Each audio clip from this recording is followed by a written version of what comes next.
Good morning, sports fans, and welcome back to the Fuel Up, Border Fuel's exclusive morning sports show live on Mondays and Thursdays, 9 a.m. Central. I am your host, Director of Operations for Borderfield Sports, Byron Smith, at Byron Boris Smith on Twitter. And let's just jump into it today. We're going to have to start today's episode with me admitting that I was wrong in last week's episode, or Monday's episode. Gonzaga did not win the NCAA tournament. The Baylor Bears absolutely embarrassed them, actually. I'm not just wrong, I am dead wrong. The Baylor Bears beat them by 16 points, which was something else. Gonzaga's offense, I thought, was absolutely unstoppable. The Baylor Bears not only took care of business there, but also offensively just whooped them, showed them what they should have been doing. I mean, I'm big enough to admit that I was very wrong. I was extremely wrong. And I think most people were. I think most people's tournaments had Gonzaga from the beginning winning this tournament. So to see them get manhandled like this in the finals, huge. Fun fact, Gonzaga's record, the last 10 times they've played top 10 teams, is 4-6. So maybe we should just stop expecting Gonzaga to win big games, right? Like, Oklahoma won 4 games against top 10 teams, I think, in February of last year. So there are teams much better than Gonzaga. Gonzaga just tends to fold when it comes to playing really good teams. We should have expected that. We didn't. That's on us. Of course, Baylor's top senior declares for the draft. We're going to be seeing him probably go number 1 in the NFL draft. Who that ends up being, big question mark, probably the Magic, which is sad because they just sold away their whole team at the trade deadline. So there's nothing for this kid to go do. But, we can hope for him. We can hope for the best for him. Probably not going to get that. Next topic we're going to talk about, bit heavier. We'll get into some lighter stuff here in a second. But next thing we're really going to talk about is Deshaun Watson situation, because it has now escalated. No longer is Deshaun Watson being accused and having 22 anonymous women stand against him. We now have 2 of the leading women in the case have come forward publicly to address Deshaun Watson. This is huge. When you're facing anonymous accusers, the public's going to tend to be on your side. Anonymous accusers are super sketchy. But now that these women are willing to put their names on the line, willing to put their faces to their stories, it's not good for Watson. It's definitely going to sway public opinion. I've already been of the opinion that I thought public opinion was swaying. He was falling out of public favor pretty significantly. So I'm not really surprised that this was the next step for the accusers. However, I think, and I've been of the opinion most of this story, that we need to wait. I'm still of the opinion we need to wait a little longer. We need to make sure we have all the facts before we accuse Deshaun Watson of anything. Same was the situation for Tyreek Hill.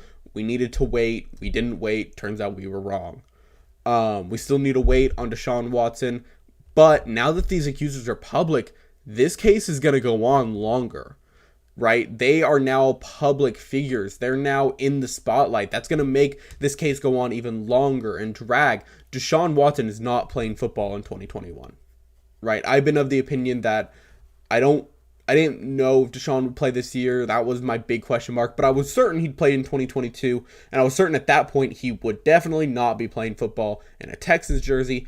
I'm actually going to change my tune on that a little bit. I doubt he plays in 2022. These cases are going to go on for a very long time, and it's likely going to affect his 2022 as well. But if it doesn't, I think the only way Deshaun Watson plays in 2022 is as a Texan. I talked about on Go Run a Route this week that I thought Deshaun Watson, after going through all this, would be more apt and more likely to sit out his contract with the Texans, wait it out, because he would have gone through much more to play football. But I'm actually changing my mind on that. Now that he has gone through all of this, I don't think there's someone else who would be able to take a chance on this, even if he's innocent, because the problem is we're not just talking about legal innocence or guilt right now anymore. We're now talking about the court of public opinions, and he's already lost, right? Court of public opinions does not give a flying crap what the legal proceedings finds, right? Even if the legal proceedings finds that these women are not just lying, they're habitual liars and they're this, that, and the other, the court of public opinions doesn't matter. The court of public opinion probably started making their mind up the second accuser came forward, right? They were a bit slower on Deshaun, probably because he is, an advocate for progressive ideas. He's not at the forefront of these ideas. He's kind of a self-contained, typically not as outspoken individual, but when he did speak out, he was a champion for progressive ideas. So typically the more progressive court of public opinions is going to side with him for a bit longer. However, that court is no longer on his side. 22 women later, it's hard to continue to defend him, and the court of public opinion doesn't do what's hard, it does what's easy. So any team willing to sign him after this, even if he's innocent, is going to have to put up with that public outrage. And I don't think there's a team that's bottom line can take that kind of strike. And I don't think there's a GM or owner on the planet that should, other than Bill Belichick. And even then, Bill Belichick could do it. I think Bill Belichick, he's either going to be a Patriot or he's going to be a Texan. And even then, you're having to ask if the Texans are willing to trade him still at that point. Probably not. So, but the next is also in the Deshaun Watson camp of thought. Earlier this week, I wrote about how the NFL needs to step in and get involved on Deshaun Watson before advertisers start dropping, before sponsors start getting involved. Because when sponsors start getting involved, they all start getting involved, and that's going to cost the NFL a lot of money, right? The NFL can't lose money this year. They lost a ton of money last year. They cannot allow for sponsors to drop, and they're dropping. Nike suspends Deshaun Watson, Beats by Dre ends their deal, and these are just their deals specifically with Deshaun Watson. So these aren't the deals they're dropping with the NFL yet. However, that's coming. If Deshaun Watson is not indefinitely suspended or dealt with by the NFL, investigated by the NFL, we are going to start seeing sponsors pull their sponsorships from the NFL because they do not want their logos and their images associated with Deshaun. And if you're like, they don't think that far ahead. If it took them this long to drop their sponsorship, it's going to take them longer to get involved. No, it's not. I would advise you to go look into what happened in the first major YouTube adpocalypse, and then definitely go check out what happened in the second adpocalypse, the one that's typically referred to as the Fox adpocalypse. What happens is an individual will do something that someone doesn't like, Deshaun Watson, and there are activist journalists and general activists who will get involved and decide, okay, I don't think enough is being done. I'm going to start contacting sponsors. I'm going to start contacting the people in charge or the people who support this financially. For YouTube, that was contacting YouTube's biggest sponsors, right? And being like, are you aware that your ads are being put in front of Nazi propaganda, when in reality they were just referring to some milquetoast conservative view?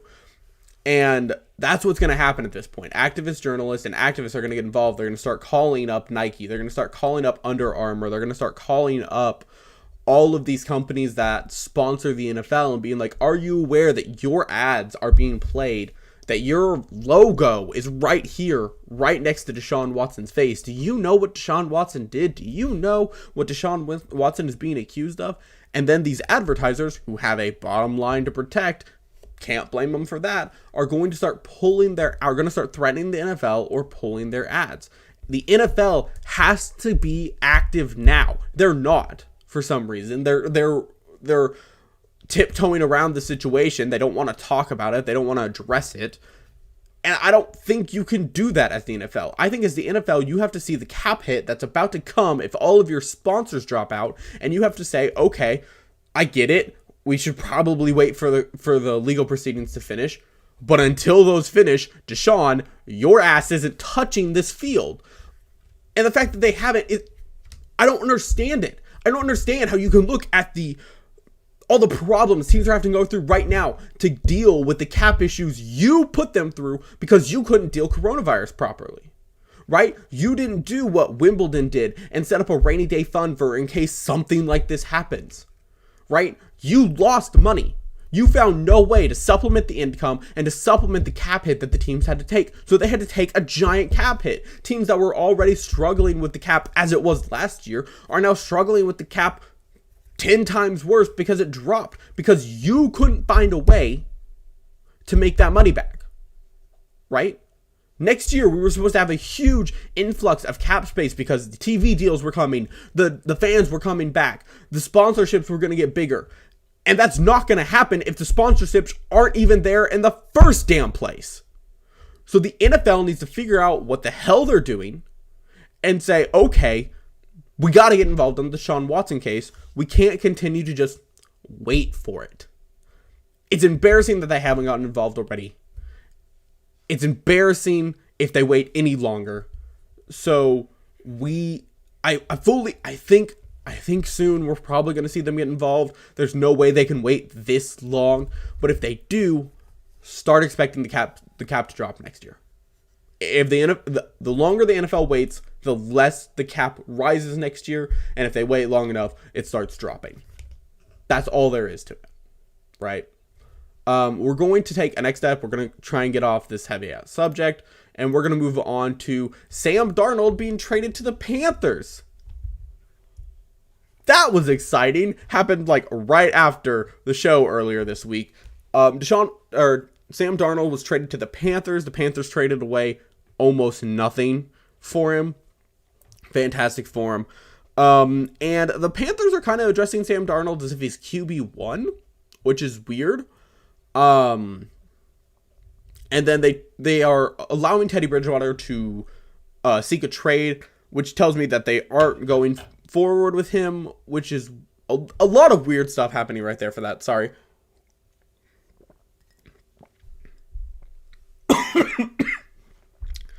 Yelling screwed my throat up a little bit there. But the Panthers bringing in Sam Darnold is interesting for a lot of reasons. Firstly, he's not a great player. I am big enough to admit that he's not a good player, right? Oh, what happened? Okay. He's not a good player. And yeah, a lot of that comes down to the coaching of his first few seasons.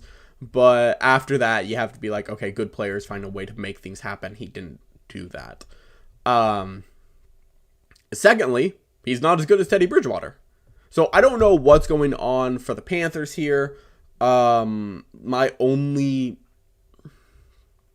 hunch is they're still going to draft a quarterback. I've had him drafting a quarterback since early in the offseason. But if they can get Teddy Bridgewater to find a trade partner, they can trade away that huge contract, and they can clear up a ton of cap space to do a lot of movement here at the end of free agency. They're already fairly active right now. AJ Bouye, they brought him in, or CJ Bouye, sorry. They brought in Bouye. I want to say they brought in Eric Wilson, who was one of my favorite players for the Chiefs to bring in, but they didn't. They bolstered their offense a little bit during the offseason, so they have some cap space to play with already. If they can get Teddy Bridgewater to find a trade partner, they can get more cap space. I kind of like what the Panthers are doing right now, but I'm not a big fan of the Darnold situation. You bring in Sam Darnold, he's not going to do anything. He's going to kind of essentially hold your team over until in my opinion, Trey Lance is the name, can play. So, I mean, yeah, they traded away nothing, but they gained nothing, right? And really, when I say they gained nothing, they lost Teddy Bridgewater. So, it's a questionable trade, but it does play around with the draft. So, we come over here to the draft order at Tankathon. Love those guys. Always available for me. And here's what I kind of want to point out here. Now that this team doesn't have a quarterback, we know 100% where they're going. Right? We know 100% where this team is going. They've been saying Trevor Lawrence all offseason. Love that. Love that for Urban Meyer. Can I first admit, I normally hate draft time because everyone knows what player you're taking. Let's stop playing with it, right? Everyone knows you're taking Trevor Lawrence. Everyone knows, this team's taking a quarterback, that team's taking a wide receiver. It's time to stop being like, maybe we won't. Maybe we'll take a cornerback. No, you're taking a quarterback. Everyone ever has taken a quarterback at 1. I think the Chiefs were the last one not to do it. I take that back. I think the Browns didn't do it once. They took Myles Garrett. But I like that Urban Meyer isn't playing around with us. He's willing to straight up be like, okay, yeah, we're taking Trevor Lawrence. Everyone go with that. Yep, okay. Love that about him. You can have your own problems about Urban Meyer. I certainly do. But that's one of them that I don't. The New York Jets, though, they don't have a quarterback now. They're taking a quarterback. We know they're taking Zach Wilson. He's the number 2 quarterback in the draft. This kind of helps line up your mock drafts. Kind of starts getting rid of the question marks here at the beginning 4. I like that for them. But yeah, San Francisco traded up. They traded up for a quarterback. Pretty obvious. You don't give away what they gave away unless you're going after a quarterback. If it's Mac Jones, I will throw myself off this apartment building. Mac Jones is easily QB5 in this draft, if not QB6. Right, I do like Kyle Trask. So a lot of rumors, a lot of smoke that they traded up for Mac Jones. If it's true, a GM needs to lose their job. But if it's not true, and they are just blowing smoke as they go for Justin Fields, who is the actual second best quarterback in this draft, I mean, they did good. Justin Fields would do great for them. Really excited for their future if they do that. However, the big name that the Jets just made very important were the Atlanta Falcons. The Atlanta Falcons have already, since the Miami-San Francisco trade, the Atlanta Falcons held the Carolina future in their hand. They now hold it even more because the Atlanta Falcons are considering trading back. Not to toot my own horn, right? Not to give myself more credit than I deserve. I'm some moron who just happens to get credit for writing. But I've had the Falcons trading away their 4th round pick for the last month or so, right? Here is the Go Runner route. Most recent mock draft I did. I had the Falcons trading back with the Cowboys to get Penei Sewell. It's it's a pretty good move for the Cowboys. Pretty great move for the Atlanta Falcons because you gain a probably pretty high pretty high value second, and you move back and you're going to get just as good of a deal back here as you will up here. The Atlanta Falcons are considering moving back. They've gotten a ton of calls apparently about this number 4 spot. Where there's smoke, there's likely fire. So where they are getting a bunch of calls, they're probably going to trade it away. And the question at this point is going to be, does Atlanta trade their 4th pick to a quarterback needy team and then screw Carolina out of a future quarterback prospect? Or does Atlanta trade it away to the Cowboys who need Penei Sewell or someone looking for Kyle Pitts? In my opinion, the Cowboys are probably your best option. They want Penei Sewell. Yes, they don't screw over your rival Carolina as bad, but what they can give you is a bit more valuable. If they give you their second this year, it's going to be higher than pretty much any other team that's going to be willing to trade for this number 4 spot. Other teams that I think are probably calling for that number 4 spot, we're not really certain. I'm willing to bet Denver's calling. The Giants are probably calling. I wouldn't be surprised if the Chargers are calling for Penei Sewell. Minnesota's probably calling. And maybe Washington, because Washington does need a quarterback. Chicago as well. So I'm sure they are getting some pretty good calls, some pretty significant traffic, and some pretty significant attention for what they have. Do they give it up for the right price? Absolutely. For the right price, I would give up the number 1 pick. But who they give it up to is going to be the big question. Carolina definitely just screwed themselves. They definitely did. They essentially may have just trapped themselves with Sam Darnold, which is gonna suck. If the Falcons are smart, they will screw their divisional rival and leave them with either Mac Jones or Sam Darnold. They need to like I keep saying, like, Cowboys make sense. Cowboys are a smart pick. If you want to screw over your divisional rival, give it to Denver. Give it to Denver. Let them draft. Oh, Lord, but if you give it to Denver, they're going to draft Mac Jones. I know that franchise. I'm a Chiefs fan. I know that franchise is in the business of making the worst possible decisions. They're probably drafting Mac Jones if you give him 4, which leaves Trey Lance out at 8 for the Panthers to take. Bit sketchy that, but essentially you give it to a team that needs a quarterback. You screw over Carolina. You leave them with Sam Darnold. They're not going to get better. They're going to get worse. But we still have 21 days until that happens. A lot can change until then. It's actually been a fairly active offseason in terms of trading around some picks. So who knows? But until then, we are going to finish up today's show by talking about some of my favorite sports, combat sports. We're going to start by talking about one championship, which debuted for the first time on TNT last night, and the first ever match, one championship fighting match on TNT, was a first round disqualification of Eddie Alvarez for punching someone in the back of the head on the ground. Firstly, it was a questionable call.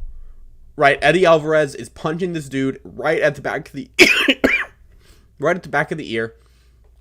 The dude is obviously not in a place where he can defend himself. So, and instead of, fighting back or putting his hands up or doing something to defend himself, he just turns his head and forces Eddie Alvarez to be punching the back of his head. Eddie Alvarez catches him a couple times, still really thinking he's catching him in the ear. He's trying to turn his head, so obviously he's slightly aware that the fighter turned his head. But the ref just calls an end to the match, ends the match, and warns Eddie Alvarez for the same exact strike, which makes absolutely no sense. And gives Eddie Alvarez a red card, disqualifies him. Absolute BS that. Firstly, there should have been a warning, right? There is a moment where the ref tells Eddie, don't punch him in the back of the head. You can tell Eddie acknowledges it and starts trying to readjust the fight. But at that point, the fighter that he was fighting with was starting to put on the show of, oh, I'm so injured, he caught me in the back of the head. Ooh, woo, it's me. Which made the ref end the fight, and which gave Eddie Alvarez the DQ loss. It's crap. There's a lot of acting, right? Aljamain Sterling would be proud of this dude's acting. Eddie Alvarez kind of gets screwed over here by the ref's choices. Ref made some bad decisions, and don't get me wrong, Eddie did hit him in the back of the head, but not as bad as the dude's acting it out to be, and definitely not disqualification amounts. I think the one championship should go back and undo that choice, but I find it hilarious that is the first match one championship ever put on TNT, right? It is not nearly as good as the second match they put on TNT, which was Adriano, I'm going to mispronounce his last name, Moraes, versus Demetrius Johnson, the Mighty Mouse. Those two went to town, ending with a second round KO of Demetrius Johnson. Adriano Moraes ends it with a knee to the ground, which is legal in One Championship TNT. It is not legal in the UFC, as Aljamain Sterling will let you know. But Adriano absolutely... is there a video of it? Adriano absolutely blasts the Mighty Mouse on the ground with that knee. It's not like he's on his knees, he's on his back. And so he's on his back, starting to come up a little bit. And like Adriano just flying knee right against the cage on a downed opponent. Absolutely brutal. Don't want to see that again. But it kind of did remind me a little bit why knees are illegal on grounded opponents in the UFC, because that could have killed someone, and he's lucky it didn't. However, it did also blow a huge hole, did really expose Aljamain Sterling, because after getting blasted by that hit, Johnson gets tended to by the doctors, but he bounces right up. He's right back. He's congratulating Adriano, and he's fine. He's great, right? Like it was a really hard hit, but he's fine. He's good, and kind of puts into perspective the glancing blow that Aljamain Sterling took on his knees was not nearly as bad as this blow that Demetrius Johnson took. So the fact that Aljamain was flopping around and overacting, like, definitely doesn't help his case a little bit. I feel like he's about to get his comeuppance here soon, but we'll see. The UFC is being very patient with him. I don't know how more patient they can be. I think they're really kind of waiting to see what kind of suspension Peter Yan gets from like organizations and like the fighting panels and stuff like that. So we'll see. But kind of in the range of combat sports, not really. We're going to talk about wrestling to end the show. It's WrestleMania weekend. It technically started yesterday with NXT Stand and Deliver Night 1. It continues tonight with Stand and Deliver Night 2. Tomorrow is SmackDown. Technically a night off. And then Saturday and Sunday is WrestleMania.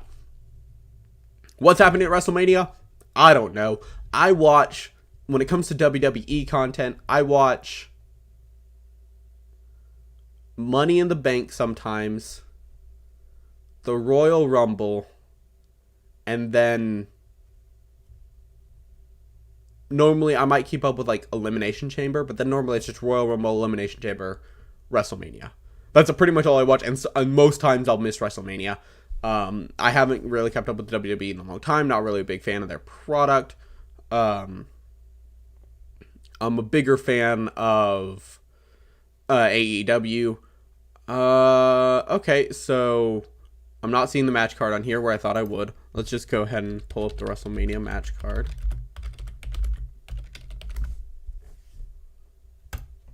Okay, here we are. ZBS Sports. Like those guys.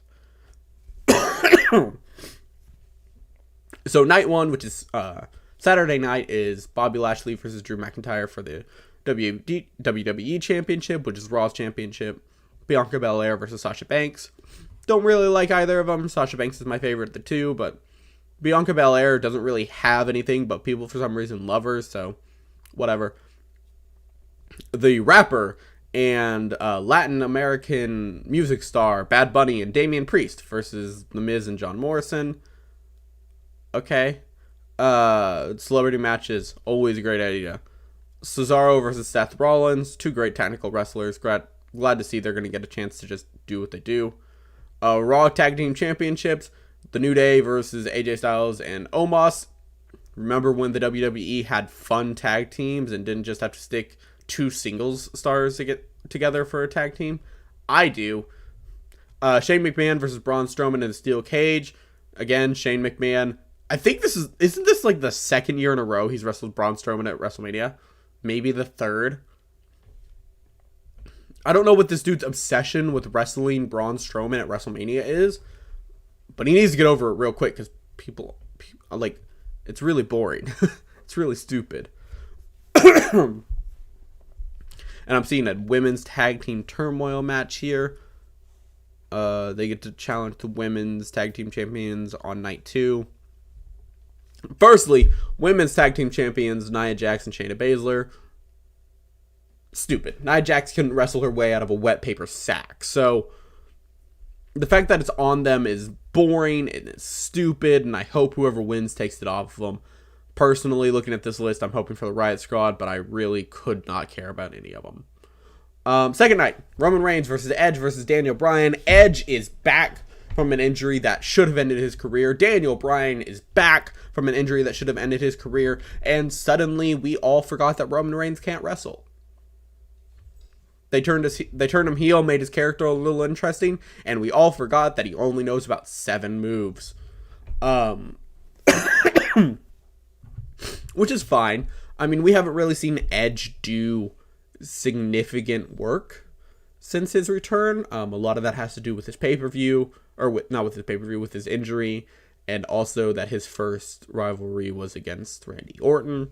So, not really sure what to expect out of this match. I will say, I think this is Daniel Bryan's last WrestleMania.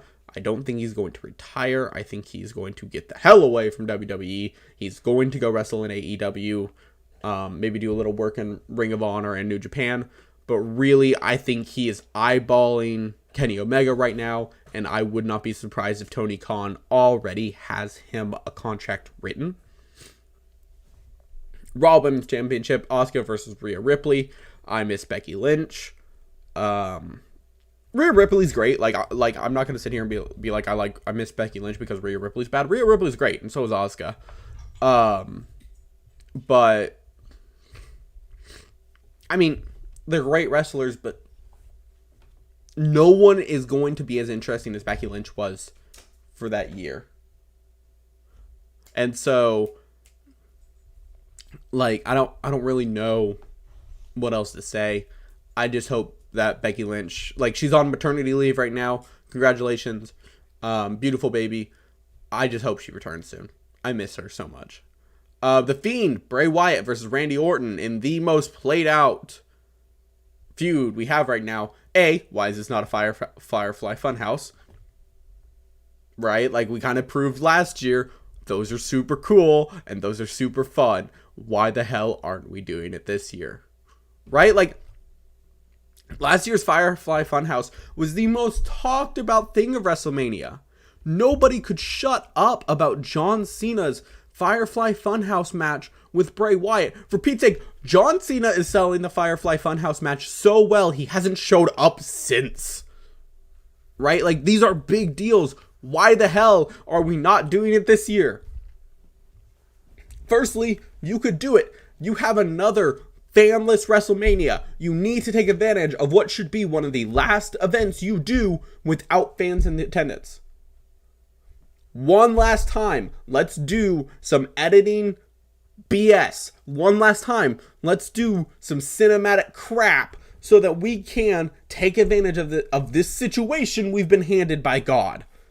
Right? But no, the WWE, for some stupid reason, won't do that, and we're going to get this is starting to really start to give me vibes that we're going to get that WrestleMania 33 match again. You know, the one with the spooky projectors. Let's not do that. Let's be better. I was obviously bad. Let's not do it again. It seems like everyone, I'm going to go on a bit of a rant here. It seems like everyone knows that Vince McMahon has no clue what he's doing except for Vince McMahon. Right? Everyone knows that Vince McMahon has stupid ideas and keeps getting stuck in these stupid idea loops except for Vince McMahon. You'd be like, hey, Vince, I'm gonna be real honest with you here. No one likes what you're doing with Randy Orton and The Fiend. Maybe build it differently. You know, The Fiend was kind of cool to start. You kind of ruined him. Let's do something different with him. No. No, but damn it, I'm a billionaire. I made the ideas. I made them in the 80s. I made them in the 90s. Who made The Rock? Who made Austin? Who made Jericho? I did. I'm going to make this work. It's not going to work. It's not going to work. It hasn't worked. It's not going to work. He's the only one who doesn't know that. Intercontinental Championship, Big E versus Apollo Crews. Y'all remember when the WWE was starting to push Big E to the main event? I do. And then they remember they have Roman Reigns. Lord, Big E is so good. He's so good. And he's so fun. And he's so charismatic. And the WWE they just hate him. They probably don't hate him, but I'm probably being like hyperbolic here, but they just will not let him have a main event moment. Right? Which is stupid. Like, I know the Intercontinental Championship reign is kind of one of those, okay, let's see if the crowd buys into you as a champion. Heads up, WWE, you don't have a crowd. All of your crowd noise is pumped in. So you will at no point know what the crowd thinks of Big E as champion. Because let's all be really, really here. If Vince McMahon knows how to run social media, I will be very surprised. Kevin Owens versus Sami Zayn. They are doing the same exact rivalry and same exact WrestleMania match again. Except this time, heel and face are switched. Sami's the heel and Kevin Owens is the face. And for some reason, one of the Paul brothers is involved. I really hope y'all are starting to understand why I watch AEW and not WWE. I mean, AEW can do some stupid crap, but come on. United States Championship, Riddle versus Sheamus.